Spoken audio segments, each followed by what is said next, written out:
రాజన్న సిరిసిల్ల జిల్లా తంగళపల్లి మండలం సారంపల్లిలో ఎండినటువంటి వరి పొలాలను మాజీ మంత్రి కేటీఆర్ పరిశీలించారు. ఎండిపోయినటువంటి 10-15 లక్షల ఎకరాలను రాష్ట్ర వ్యాప్తంగా తమ ఎమ్మెల్యేలతో పరిశీలిస్తున్నామని కేటీఆర్ పేర్కొన్నారు.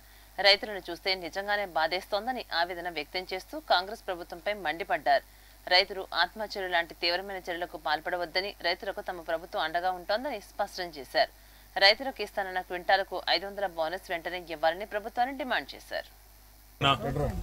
తెలంగాణ తొలి ముఖ్యమంత్రి కేసీఆర్ గారు ఇచ్చిన పిలుపు మేరకు రాష్ట్రంలో ఎక్కడెక్కడైతే ఈరోజు కాంగ్రెస్ పార్టీ యొక్క నిర్లక్ష్య విధానాల వల్ల, కాంగ్రెస్ పార్టీ యొక్క పట్టింపు లేనితనం వల్ల ఆ రైతుల్లో భరోసా నింపడానికి, ధైర్యాన్ని ఇవ్వడానికి, అదేవిధంగా వారికి మేమున్నామని చెప్పడానికే ఈరోజు క్షేత్రస్థాయిలో మా పార్టీ నాయకులు అన్ని నియోజకవర్గాల్లో కూడా రైతుల దగ్గర పోతా ఉన్నారు, పర్యటనలు చేస్తా ఉన్నారు. అందరినీ కూడా కలిసి వారిలో సిరిసిల్ల జిల్లాలో ఈ పరిస్థితి వచ్చిందంటే ఇది కాలం తెచ్చిన కరువు కాదు, ఇది కాంగ్రెస్ తెచ్చిన కరువు.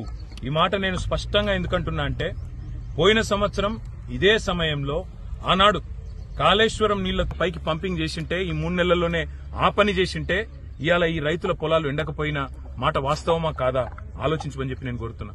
అందుకే నేను అనేది ఇది కాలం తెచ్చిన కరువు కాదు, ఇది కాంగ్రెస్ తెచ్చిన కరువు. కాళేశ్వరం మీద కడుపు మంటతో, కేసీఆర్ మీద కడుపు మంటతో మేడిగడ్డ రిపేర్ చేయకుండా 3 నెలలుగా నిర్లక్ష్య వైఖరి అవలంబించినందుకే ఇవాళ ఈ పొలాలు ఎండిపోయే పరిస్థితున్నది. 15-20 లక్షల ఎకరాల్లో ఇవాళ రైతులు బాధపడే పరిస్థితున్నది.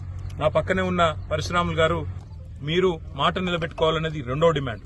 3వది ముఖ్యమైనది, కౌలు రైతులకు, రైతు కూలీలకు పైసలు ఇస్తా అన్నావు, వెంటనే ఇవ్వాలని చెప్పి కూడా మేము డిమాండ్ చేస్తా ఉన్నాం.